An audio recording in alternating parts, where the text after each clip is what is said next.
Hello, I am Mr. Now, ma'am. I cook no kurum jay. How to say, mamane, kiman mane, aine, vela pane, bazan to ne baka poche khalai do watli, adudo, aduga, belaga, benawadi, papay hoiga, mabuya hoiga, koi bacha krebaka,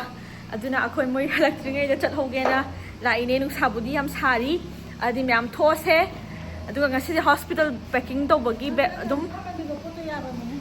Uchar on Upiro on a hibernate baka. Hostel packing to work, hot pado Upiro owner, the Sumam, Puna Domina said the ma'am, the Silla. Oh,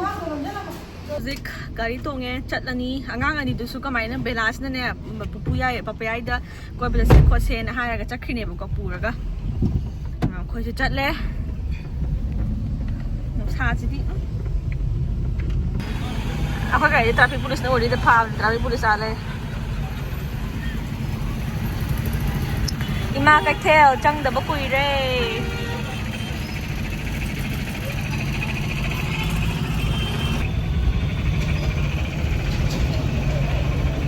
Sụp tuổi đúng không? Sụp tuổi kiểu mang cháu khai rồi.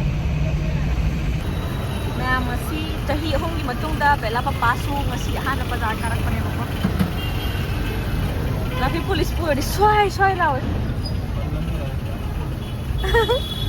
Ai đi ở xem ngoài hai chị Nupi cái thế là ima cái thế hai cái đấy thì đó bị chân là mấy engineer lòng nơi đi làm cho cái gì nữa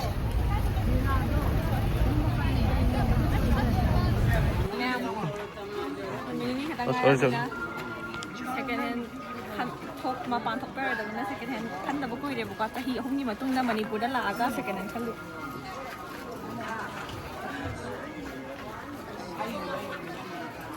mamai khan ba ai yu dis de le no pa phu da hospital de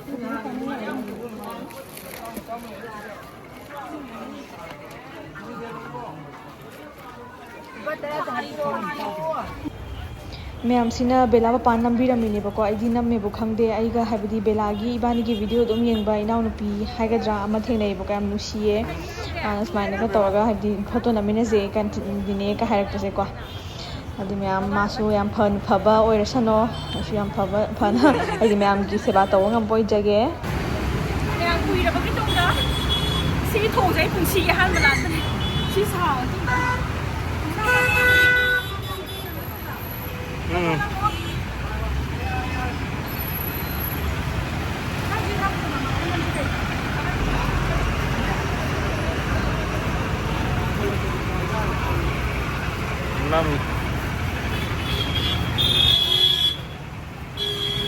Sisu bela pana mine ko bela pas video number lumpu dei number am haile me ko di khang des na khoi ma ba ni bindi nungge ka yeng mam bai ne ko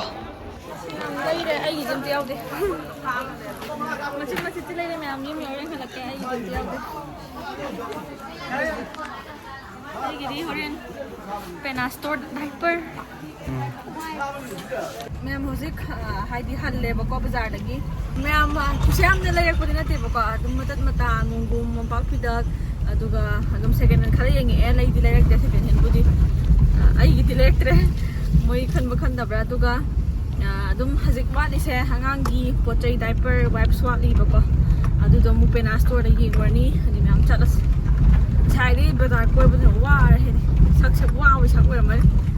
aduga ai khangna ba khas theng khang ai khangbi ba khas theng na ye do thank you ai za ge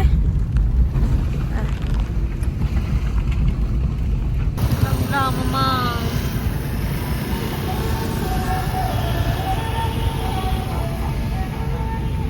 hai na samu du ne na phajai da semdong ji gai gi da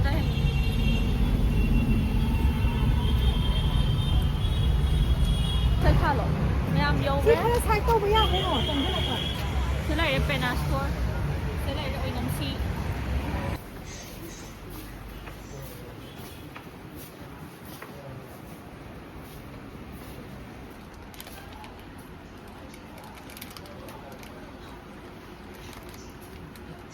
yum hale ai bela hoizu la ame bako yum da hala ame adu mabani ji iroi rui lok thungim ne bako bela se ma'am mabani to ji yum ko to na iroi ri ba lok thunga ga ꯑꯃꯨꯛꯀ ꯂꯧꯊꯔꯣ ꯃꯌꯥꯝ ꯇꯤꯌꯣꯡꯅꯦ ꯂꯣꯛ ꯊꯨꯡꯉꯤ ꯃꯉꯥꯡꯅꯤ ꯑꯩꯈꯣꯏꯁꯨ ꯍꯜꯂꯛꯑꯦ ꯃꯣꯏꯁꯨ ꯍꯜꯂꯛꯑꯝꯃꯦ ꯑꯗꯨ water ꯄꯥꯔꯛꯇ ꯃꯥ ꯏꯔꯣꯏ ꯃꯈꯣꯡ ꯌꯥꯗꯔ ꯐꯝꯅꯤ ꯍꯥꯏꯔꯝꯃꯤꯅꯦꯕ ꯑꯗꯨ ꯆꯥꯎꯔꯝꯃꯦ ꯀꯩꯅꯣ ꯁꯤꯗ ꯂꯨꯁꯨ ꯈꯤꯇꯪ ꯂꯨꯏ ꯁꯨꯃꯥꯏꯅ ꯏꯔꯣꯏ ꯍꯥꯏꯗꯤ ꯀꯩꯅꯣꯝ ꯄꯥꯏꯔꯒ ꯈꯣꯡꯗ ꯁꯨꯃꯥꯏꯅ ꯇꯧꯔꯒ ꯍꯩꯔꯦ 이러요 하루라 ꯈꯨꯕꯗ ꯂꯣꯏꯔꯅꯤ ꯍꯥꯏꯕ 이제 아니 기단 해라봐 아그 시제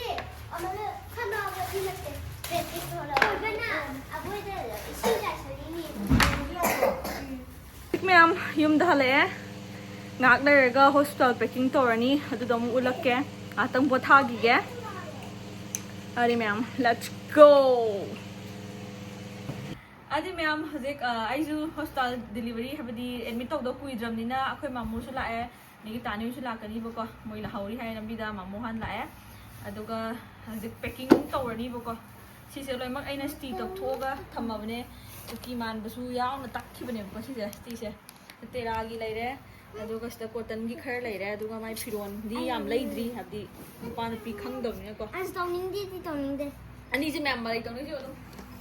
ꯃꯃꯥ ꯄꯣꯛꯂꯨꯄꯤꯔꯗꯤ ꯌꯥꯗꯤꯌꯦ ꯑꯗꯨꯝ ꯈꯟꯅꯗꯣꯔꯤ ꯃꯕꯥꯏꯅꯤꯁꯦ ꯀꯃꯥꯏꯅ ꯇꯧꯗꯣꯏꯅꯣ ꯈꯪꯗꯦ ꯐꯨꯗꯠꯅꯗꯣꯏꯅꯦ ꯍꯦꯛꯇ ꯆꯟꯕ ꯍꯧꯔꯒꯦ ꯑꯗꯨꯗꯤ 와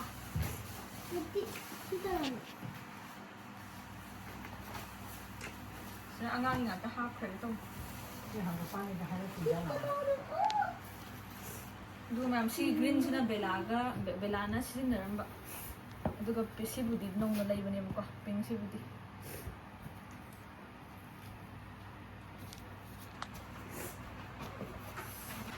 ꯀꯣꯇꯟꯒꯤꯗꯤ ꯌꯥꯝ ꯌꯥꯝꯃꯦ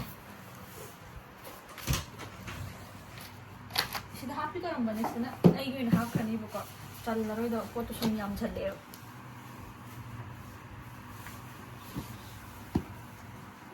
ꯃꯌꯥꯝꯁꯤꯁꯨ ꯑꯔꯤꯕ ꯅꯤꯡꯊꯥ ꯌꯥꯎꯋꯦ ꯁꯤꯁꯨ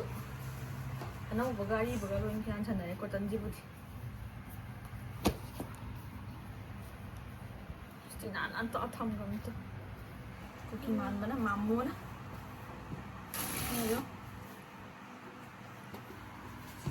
ꯑꯩꯈꯣꯏ ꯃꯥꯅ ꯈꯥꯎ ꯁꯦꯒꯥꯏꯔꯤ ꯑꯩꯒꯤ ꯐꯅꯦꯛꯀꯤꯀꯣ ꯑꯗꯨꯒ ꯁꯤꯅ ꯃꯥꯒꯤ ꯐꯨꯔꯤꯠꯁꯦ ꯁꯤꯁꯦ ꯕꯦꯂꯥꯄꯥꯅ ꯀꯩꯅꯣꯗꯒꯤ ꯂꯩꯔꯛꯄꯅꯦꯕꯀꯣ ꯕꯦꯡꯒ꯭ꯂꯣꯔꯗꯒꯤ ꯑꯣꯟ ꯀꯂꯦꯛꯁꯟꯗꯒꯤ ꯑꯗꯣ ꯀꯦꯖꯤ 3ꯗꯤ ꯇꯥꯏ ꯍꯥꯏꯕꯅꯦ ꯑꯗꯣ ꯃꯣꯏ ꯑꯩꯈꯣꯏ ꯃꯩꯇꯩ ꯃꯆꯥꯗꯤ ꯌꯥꯝ ꯆꯥꯎꯅꯩꯗꯅꯀꯣ ꯃꯣꯏ ꯃꯌꯥꯡꯒꯤꯗꯤ ꯄꯤꯛꯇ꯭ꯔꯨ ꯄꯤꯛꯄ ꯈꯪꯗꯦ ꯇꯦꯗꯤ ꯕꯤꯌꯔ ꯃꯆꯥꯒꯤ ꯐꯨꯔꯤꯠ ꯃꯥꯟꯕꯅꯦ ꯑꯗꯣ ꯌꯦꯡꯉꯅꯤ ꯆꯥꯕ ꯆꯥꯗꯕ꯭ꯔꯥ ꯁꯦꯠꯄꯤꯔꯅꯤ ꯑꯗꯨꯝ ꯃꯌꯥꯝ ꯇꯨ ꯌꯦꯡꯉꯣ ꯊꯝꯃꯦꯜꯒꯤ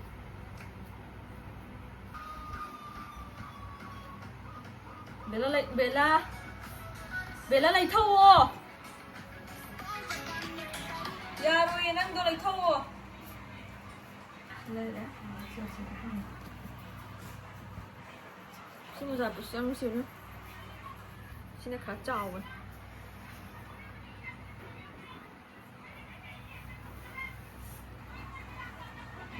ꯇꯨꯄꯤꯁꯨ ꯌꯥꯝ ꯂꯩꯗ꯭ꯔꯤꯕꯀꯣ ꯀꯣꯟꯅ ꯂꯩꯕ ꯌꯥꯏ ꯇꯨꯄꯤ ꯑꯃꯇꯪ ꯌꯥꯎꯋꯦ ꯃꯤꯇꯟꯁꯀ ꯑꯝꯇ ꯂꯩꯗ꯭ꯔꯤ ꯒ꯭ꯂꯣꯞꯀ ꯑꯝꯇ ꯂꯩꯗꯦ ꯑꯗꯨꯒ ꯂꯩꯗꯦ ꯍꯥꯏꯁꯦ ꯃꯌꯥꯝ ꯑꯩꯅ ꯑꯣꯟꯂꯥꯏꯟꯗꯒꯤ ꯆꯦꯟꯕꯅꯦꯕꯀꯣ ꯑꯦꯃꯥꯖꯣꯟꯗꯒꯤ ꯕꯦꯕꯤ ꯀꯦꯔꯤ ꯅꯦꯁꯇꯨꯅꯦ ꯑꯗꯨꯗꯨꯒ ꯑꯉꯥꯡꯒꯤ ꯀꯩꯅꯣꯒ ꯍꯧꯖꯤꯛꯀꯤ ꯃꯤꯇꯟ ꯕꯨꯠꯁꯅꯦ ꯑꯗꯨꯗꯨꯒ ꯃꯈꯨꯠ ꯎꯞꯁꯟꯕꯤꯗꯨꯅꯦ ꯃꯈꯣꯡ ꯎꯞꯁꯟꯕꯤꯗꯨꯅꯦ ꯇꯨꯄꯤꯅꯦ ꯀꯣꯝꯕꯣ ꯂꯧꯕꯅꯦꯕꯀꯣ ꯑꯗꯨꯒ ꯃꯃꯥ ꯑꯣꯏꯕꯁꯤꯡꯒꯤ ꯍꯥꯏꯕꯗꯤ ꯁꯪꯒꯣꯝ ꯊꯣꯛꯄꯒꯤ ꯁꯨꯃꯥꯏꯅ ꯄꯦꯠ ꯂꯩꯕꯅꯦꯕꯀꯣ ꯑꯗꯨꯁꯨ ꯑꯗꯨꯗꯣ ꯂꯥꯛꯇ꯭ꯔꯦꯕꯀꯣ ꯀꯦꯟꯁꯦꯜ ꯇꯧꯊꯣꯛꯈ꯭ꯔꯦ ꯃꯁꯥ ꯃꯇꯣꯝꯗ ꯑꯦꯃꯥꯖꯣꯟꯗ ꯆꯦꯟꯕ ꯍꯧꯖꯤꯛ ꯄꯣꯠ ꯂꯣꯏ ꯊꯤꯡꯕꯅꯤꯅ ꯃꯅꯤꯄꯨꯔꯗ ꯑꯗꯨꯗꯨꯅ ꯌꯧꯔꯛꯇ꯭ꯔꯦ ꯑꯗꯨꯅ ꯂꯩꯁꯨ ꯂꯩꯗ꯭ꯔꯦ ꯁꯤꯗꯒꯤ ꯑꯗꯨꯝ ꯂꯩꯗ ꯌꯥꯗꯕ ꯄꯣꯠꯇꯣ ꯑꯗꯨ ꯑꯗꯨꯝ ꯂꯩꯔꯦ ꯑꯍꯦꯟꯕꯗꯣ ꯑꯗꯨꯝ ꯍꯥꯏꯗꯤ ꯌꯥꯔꯀꯥꯟꯗ ꯂꯥꯛꯆꯔꯖꯅꯤꯅ ꯆꯦꯜꯂꯒꯦꯅ ꯍꯧꯖꯤꯛꯀꯤꯗꯤ ꯌꯥꯅꯕ ꯑꯗꯨꯝ ꯇꯧꯔꯒꯦꯅꯀꯣ ꯁꯤꯗ ꯑꯃ ꯃꯣꯏꯒꯤ ꯀꯣꯟꯁꯟꯅꯕꯗꯣ ꯁꯤꯁꯦ ꯑꯣꯏꯅꯕꯨꯗꯤ ꯂꯩꯔꯦ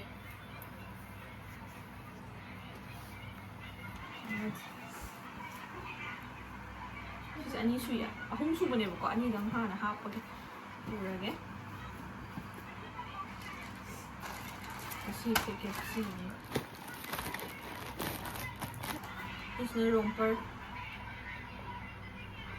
Aduga towel macha su chen bane dai thok na ba adu su laktra banina dum ningda gi matek to adu duna dum tawre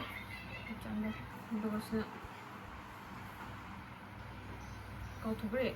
ni ton le ram bane beep sna ai half crack khai man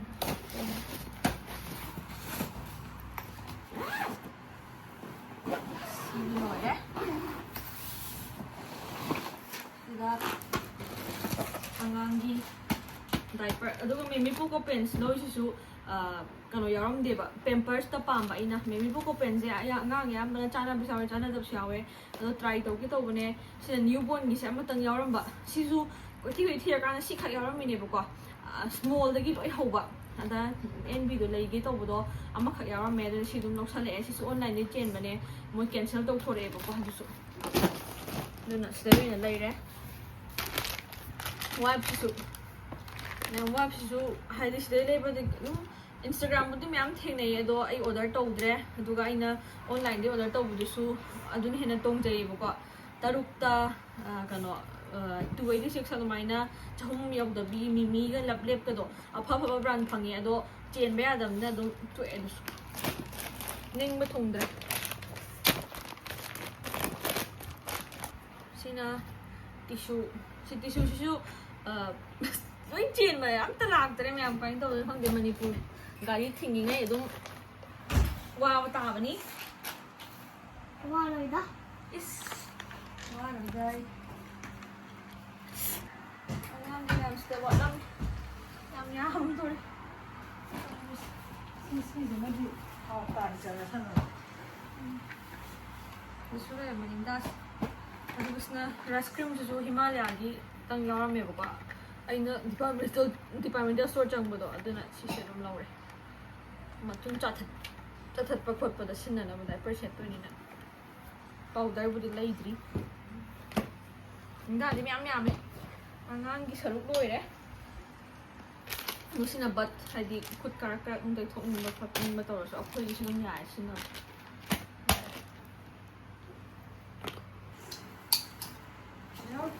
Belaging kan wala siya. As wait pulay din. Wait there suya kay na plan tong bugi. Ko do na ta. Nga mo me po diam da mala. Kanam ya mai da. To nam sinai gi 90 so lai dre. Sapon di lai ne. Ras. Sapon jo hat 90 ani. Ba bi da si da half kari anga ni si. Mom pak pidak ani single gi ko. Hospital ma tu ma ta is. Sudah han half gi sila purit amma. Ain han ko si ani. Mama do ma ta ba nit panungai ga da ba ta ni ko. Comfortable loi ga ta ba. Ado ko ti na ko to handa gar kam de. Pa ya. Third ama ani ahum mari mga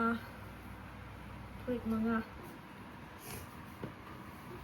aduga mayam phi budi adum amani hachan gari bu ka sta lai du phi ji pak ni loi ni aduga mayam sina ba pidak bazar de le rak pane bu ko si aduga mayam si se khai maru oi ba do ai du mamang gi de hajar ra ne सिसे बेलागी हक्तता adult की diaper दो set हनगी बको अदु set मुत पुदी आइगोंदे am uncomfortable ओइगी बदो चक चक चावरगा अदुना सिसे अखोइगी पीरियड पेंटी सोय लौबने बको सिसे दो मैम सिनबा यार चिन नाउ दिन नुवाई मागी नुवाई बदो खंगबिरंगनी सिसे हम चल लागे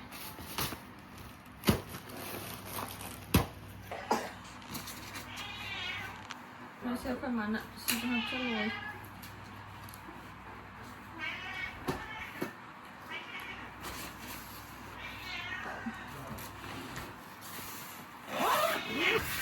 Aduga ma'am sila water jet brush ne, aduga Colgate, aduga face wash nung aigi skin care ka sinabado adu do hapakini nang di nga po kan do kan de decision na ba di ba ya he something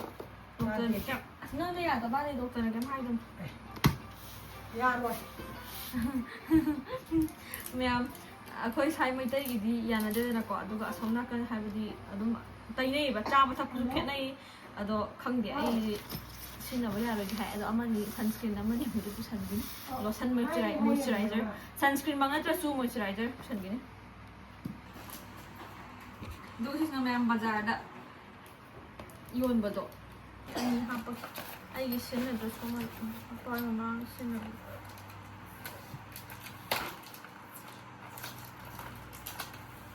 ama tang na yani ni ni kya ni no lai doi do ado masina sisu bela pana propane ko journey tak pagi dum nungai bado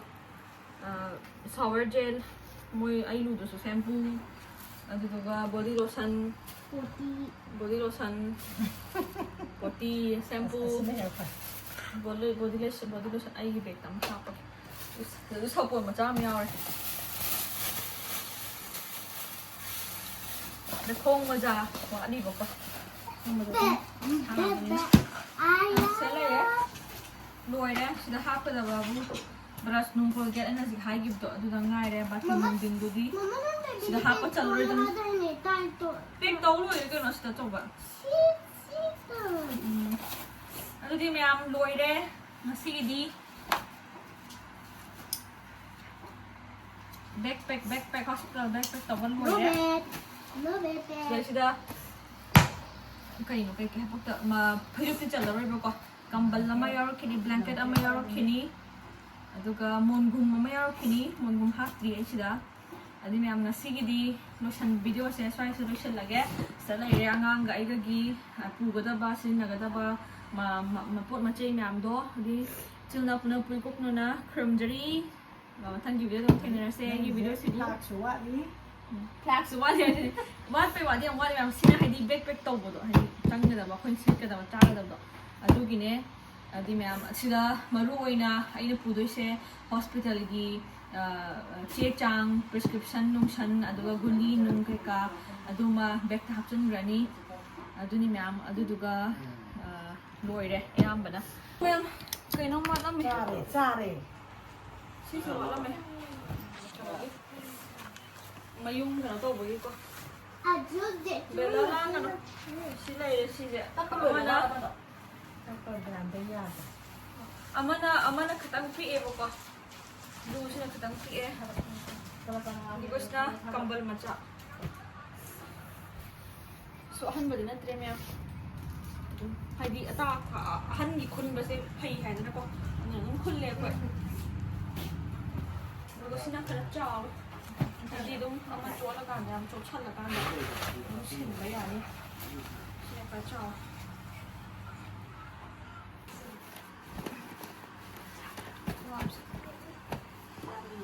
Tapi kan, namsi ama tangdi set tu yau kan, tu bigo set tak, set tu tang yau, hari di kujin miam sangat tar kan, kan tong mana. Juga, kau muzab deh, lesser thamai bos saja. Dong, si pura.